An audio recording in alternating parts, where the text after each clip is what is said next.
but you always have to cover all of your buffs. And so them doing these small counter invades with two-member groups to make sure that there's no sneaky Malzahar, Voidling, bottom lane starting off with your blue buff or red buff or something like that. Yeah, let's see.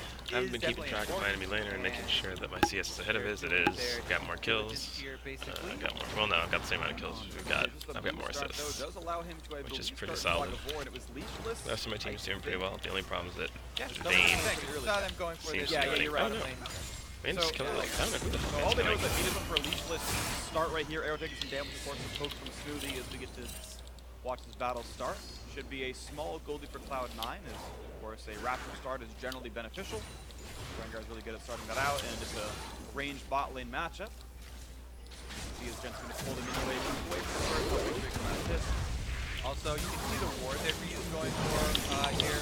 Oftentimes, don't call out as the importance of shoving early on as the mid lane. Ryu goes over to place the ward in the jungle. If there will be a counter invade on this top side for Meteos, then he's free to go over to red. There we go. That could also scout out the Scuttle Crab that would probably end up down there. He saw Smooth put the board down. He saw that the blue and the Gromp were gone. He knows exactly the path he is going. They pinged right on his red buff, and that is where he was. So Cloud9 have information about the opposing jungler.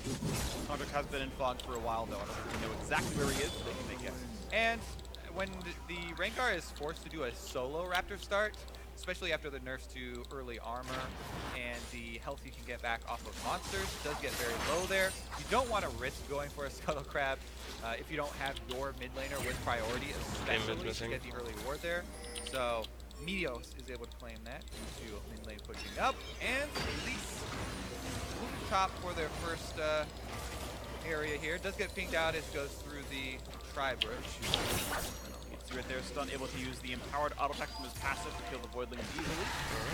As well as once Terra gets it, once Voidling dies, no big deal there for him. And this game is still equal. Farm-wise, it's actually pretty good as well, so not a whole lot to do in this game. He with a pretty sizable lead here. Fuck! It's not going to get worse for him unless he just misses CS. True. Yeah.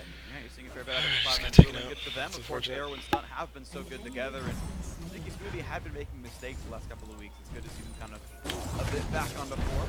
Contract, of course, made the first recall, long sword, and quick kill on the Scuttle Crab. Meteos Third a bit gank later finally recall, got me. going boots in a control board. I need to figure out how to appropriately use my one wall there. Can help I get think I ganked. got Not exactly clearing though. Ryu trying to keep this wave pushed up CC'd. so he can really threaten the Orianna. This is one of the plays here with Assassins that will work a lot more if the early warding from Cloud9 wasn't so good around mid lane. You see Cloud9 have wards around top and bottom side of mid lane, so they've seen Meteos go into the river right now. Bottom lane once again trading though. Pretty standard trades with Malzahar here. Meanwhile, that control ward that you talked about, as C9 previously had their wards in place on top of the mid lane, we talked about that affords him the confidence to move up and take down that control ward very early. You can see a cooldown base support like Stunt is right here. Can't do much after the stun, and the fire back in for Cloud9 using their windows and opens quite nicely. And you're right, they're getting farther ahead now in this lane. You mentioned the earlier CS lead, and they actually might be able to force a bad recall at a duo. Current gold 1387 for Sneaky means he's pretty close to getting Cutlass. I think it's a 1400 gold item. Yeah, I like that they're going for the roam here to try and really cement some control. They popped the plant as well as placing a ward over the top. Jensen, though, 3 members around mid. Ooh, not gonna find that one though. Jensen easily able to sneak away from this. Here comes the burst in from Ryu. Good damage. The flash wall. There's the kill picked up. Nicely done. Execution from Meteos and Ryu. Very nice gank here from Meteos right over the Raptor pit. And they got the kind of sleight of hand there. As, oh yeah, Ziggs gank coming through. He was just the distraction. Ryu with a nice setup there. We talked about the combo from Talon. Played it out exactly as expected, and Meteos with a very good flash over the wall onto his former mid laner. Absolutely, the revenge gank. You made me camp for you all the time. Well, how's it feel? No. Maybe it's like a nod. You know what, Jensen, you're right. Camping in is a really good idea. I finally learned. Stunt goes down in the bot lane. The Voidling swarm finds some prey, and Arrow might be close on the next chopping block. Wow. The way he runs Summoners down Stunt, never even had a chance to flash. Dogs of Hell right behind him. And Sneaky, not going to let Meteos be the star of this game. Thank you, dude. Strikes back very quickly on Lucian in the bottom lane. Taking down your MVP candidate. All right, here we go. Star Wars episode 8 right here. Light side, dark side, who's going to win? Meteos the Sith Lord. Sneaky trying to fight for the way of the Jedi. I'm curious as to where these kills are actually going to go to, because Ryu does have his CS lead, has his kill as well in the mid lane on the roaming champion, whereas bottom lane here you see all those previous trades culminate in the classic exhaust start there for the Malzahar, which slows you enough that you forces to get their hits off the spawn. And got up to about 5 right there, and good chase there from Smoothie. But as you said, the mid laner. Whoa, damage up on the contract, so Ignite is on. Might still die despite the heal, and he does. Right. The kill comes through. Satchel Plant to keep Stunt alive.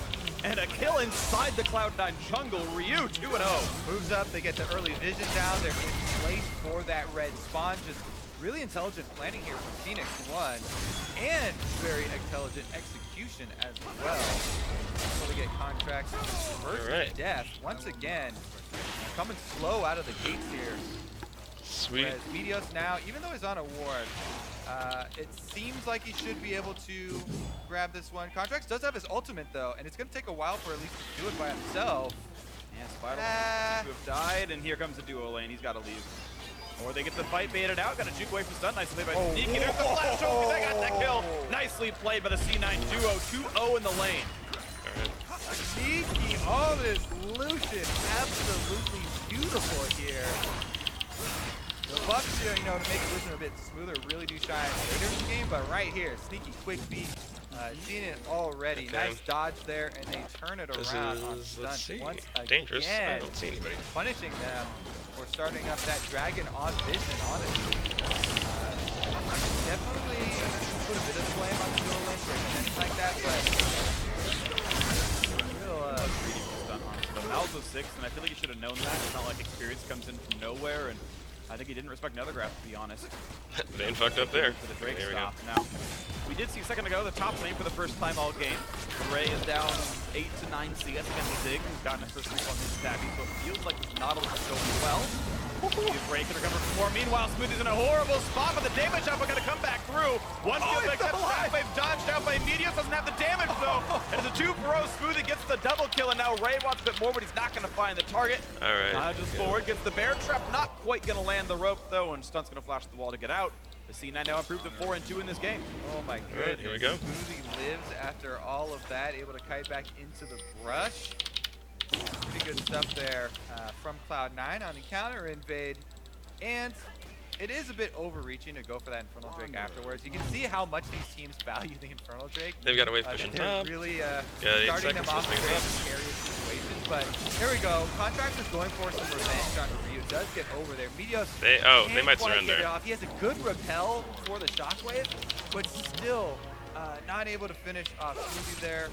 And even though Ray not able to get there, able to get the flash out of Stun. He's already got it several times here, and a flash of carry that's already behind is very vulnerable. The time for Ryu just to CS with Mystic shots. Alright, I Infernal think Drake. he's sitting on pretty much just a keen as far as combat power going. It's going to be a tough road ahead for Air, absolutely.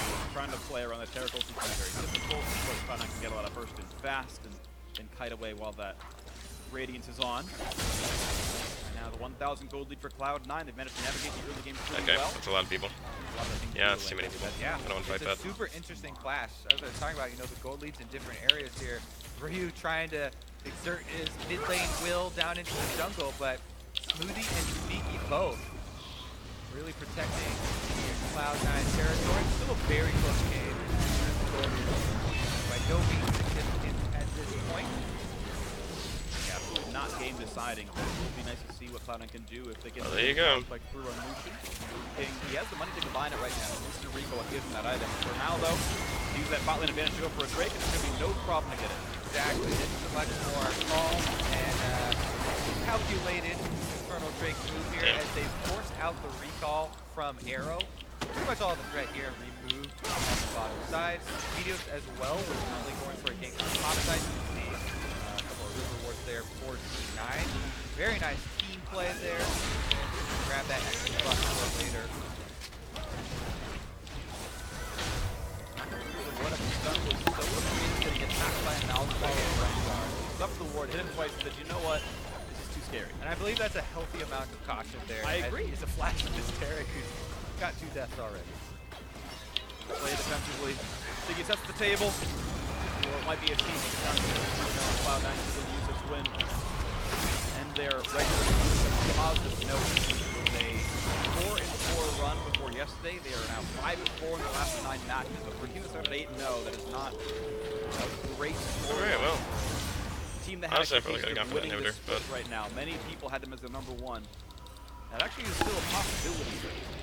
Improving might be the name of the game here. I don't know if I can get past that. Still ahead in this one, only 700 though. Room to go. But typically Cloud9's strength has been in shot calling, macro play, and really inputs that one.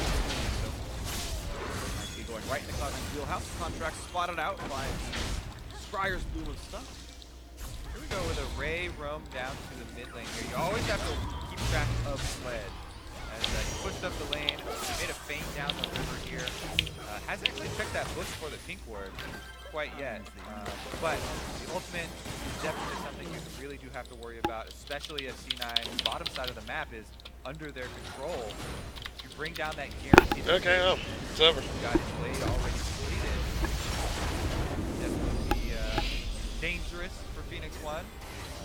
Turns to the top side though, and Sneaky takes care of things himself for now. Then himself, he just around a Cocoon blocked out by the pass, but here comes the engage back out of sight. His ult is not going to come down nearly in time. He dies before he can catch it. You also anyway. got a key. Now okay, yeah. Run repelling into the air, but has just not if much you're still to around, thankfully, the Void Link getting into the I'm turret. down to play Contract's another takes the turret shot for no 2:30. reason, but they're going to go for the turret pressure. This should be first turret for Cloud9. And Sneaky and Smoothie are absolutely smashing them here. 2v3, fight them off. Ryu's got something to say about it. But there are going to be 4 members of C9 grouped up. Teleports are ready for top laner. Snoop going to land the shockwave. The minion's going to be back there to reinforce. That will be first turret gold shared amongst the 4 of them because they need to make sure it dies. Ryu's roam won't turn into anything. Of course, too afraid of what could happen. Zig had tried the TP. I think it might have gotten canceled by Ray's ultimate. I'm not sure, but either way, that cooldown is now burnt. It looks like he took a beating there. His ultimate's on cooldown, so he'll probably use that. And then now he's actually getting a little bit dangerous if he remounts here. Stun is there. He remounts in time. Ray's going to be right with this one. He knew he had the auto attacks. You get 15 courage per auto enemy champion, so as long as you have the W available and you're at half a bar, you will mount in about a second and a half. That's so funny. I could have had X again by now if I just been patient. I would have had it. When playing against the Kled. Let's see. Here we go though. This is the 2v3 in question as Sneaky's able to dodge out everything from Phoenix 1 first and then re-engage off Smoothie's ult. They don't even end up needing contracts at all. Here's the play in question. Interrupted with the ult as expected and then probably took more damage while he was trying to get away, which caused him to unmount. And as we know, this ends up with a turret destruction. Yeah, nicely done. Conduct even cleanse out the cocoon. Not a big problem for him. Still waiting for Arrow to scale up, but of course Sneaky's in a great spot. Actually going Zerk Greaves is interesting. I don't see that super often on Lucian. It's one of the available options, of course, but it's going to be more attack speed and it's going to be more tank busting, which is pretty important considering the fact that he is facing a Nautilus. And I do like that look, especially since we're getting more of these on-hit oriented Blade of the Root King starts. See how it does pay off for him. Nautilus is also one that you can kite some of the abilities. He's got point and click, and also he's got a giant AoE ring, so we'll see about that one. Hope you stay out of range for some of that. The flash autos can be difficult as well. Malzahar is always a great support to have versus someone like that, though. Absolutely. Straight up ultra tanks. Even has his own % health damage. And as Captain Flowers called it, the Doom Jacuzzi is his name for the the Malzahar ultimate, which I quite like actually. Spring break got wrong. Kinda. I don't want to invite Smoothie to my spring break party. I'm sorry. Well, you're champion. I feel like you're okay. But either way, we are back into this game as Meteos hopes to get some of the scraps in his jungle. Cloud9 have been starting to take over the map. It is 2-1 in turrets right now. Gets his own red buff, waits around. Is contract evading? No? Okay. Back to my Krug. Keep far. All right, this is one of the cases where, as you mentioned before, Cloud9 have really excelled at when they move past this, 15 to 20 minute mark. We'll see if they can actually use this gold lead. Currently, most of their vision's on bottom side, yet the last outer turret is on the top side, so they're sending most of their reinforcements up to the top side of the map. Teleport's ready for Ray if they get into trouble here. Hoping they can find something though. Arrow and stuff waiting around the backside. Ray sees that no one's in his lane yet, and it's enough to keep C9 playing aggressively.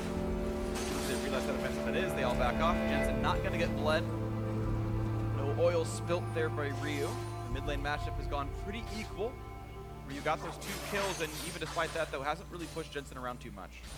Yeah, the CS definitely equal here for Phoenix 1. Ryu attempted roams, some successful, some not so much as.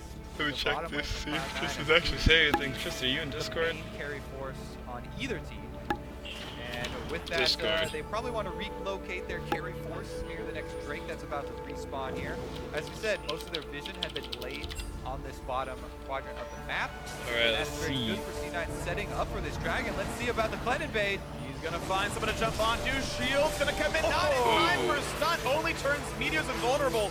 That means that's not going to be a lot for the CC, but it doesn't want to get away, so kill and a couple block. Cloud9 in control of the area right now. They got the whole team here. Ray, of course, for teleporting over here. He's pretty secured. Ocean Drake. Now, there might be a fight as well. Ray goes in on a Zig. But again, it's 5v4. Stunt's not alive. Here comes Ryu going for the play. Well, I wasn't saying anything. Not going to get the kill. Bleed wasn't triggered. Look at the damage. You can't hear me? No, I can hear you now. Oh, okay, cool. I was gonna say, I literally wasn't saying anything. Okay, yeah, just last time we had problems with that, so on. Yeah. For sure. I'm watching the LCS nonstop. You are? For like 2 days. I was. I'm taking a break to play this game. But I have been since I got off work yesterday. I just came home and watched the LCS.